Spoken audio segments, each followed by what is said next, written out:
In the early 1980s, the mood was darkening, Cold War tensions were escalating, and the music industry was paralyzed by a severe, multi-year sales slump that had record executives looking for an exit strategy. For decades, society had been eyeing the arrival of the actual calendar year 1984 with genuine dread. George Orwell's novel had convinced a generation to expect a grim, gray world defined by surveillance and the omnipresence of Big Brother. But when the year finally arrived, the reality was the polar opposite. Instead of repression, 1984 delivered a massive explosion of creativity and collective joy. This was the moment the entertainment industry mastered the art of synthesizing music, film, and new technomats to work in unison.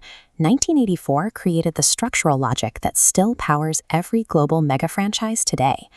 This chart tracks the recovery of the music industry during this period.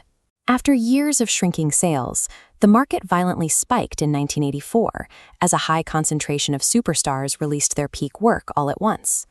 Michael Jackson's Thriller had already been out for 2 years, yet it remained at the top of the charts, establishing a new global standard for how much money and influence a single artist could command. While Bruce Springsteen matched those chart numbers with Born in the USA, Prince was creating a cohesive audiovisual experience where every track on the Purple Rain soundtrack felt like a potential #1 single. He even stripped the bass line out of When Doves Cry, a jarring creative choice that dominated the top spot for 7 weeks. The engine behind this new sound was the Roland TR-808, an unprogrammable drum machine. Its distinct synthesized percussion gave pop and early hip-hop a weight and texture that made traditional recording techniques feel dated overnight. This intersection of specialized technology and peak celebrity power meant that an album release was no longer just a collection of songs, it was a multimedia takeover. The rapid rise of MTV changed the entry requirements for stardom. Image was no longer a secondary concern. Musicians had to become visual icons to stay relevant. Madonna's wedding dress performance at the first ever Video Music Awards demonstrated this shift perfectly. It erased the boundary between musical talent and pure visual spectacle. Film studios were seeing similar results.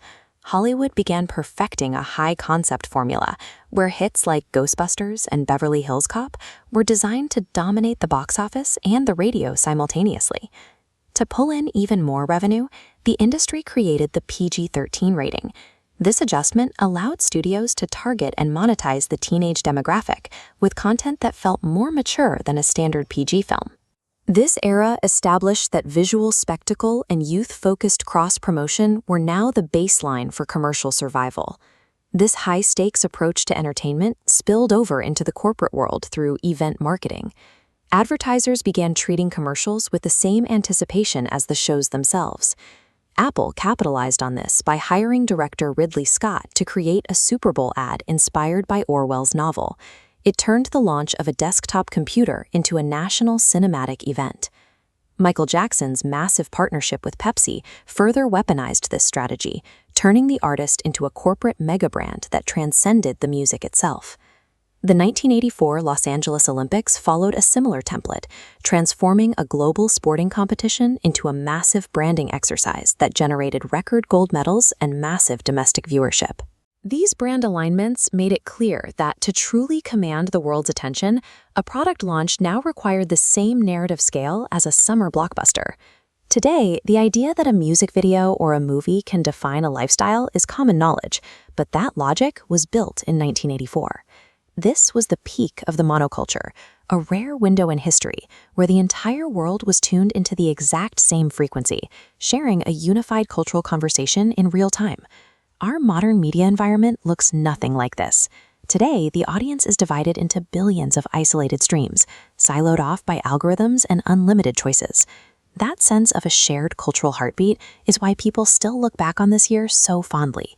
It represents a level of unified media consumption that we are unlikely to see again. 1984 remains the gold standard for global pop culture.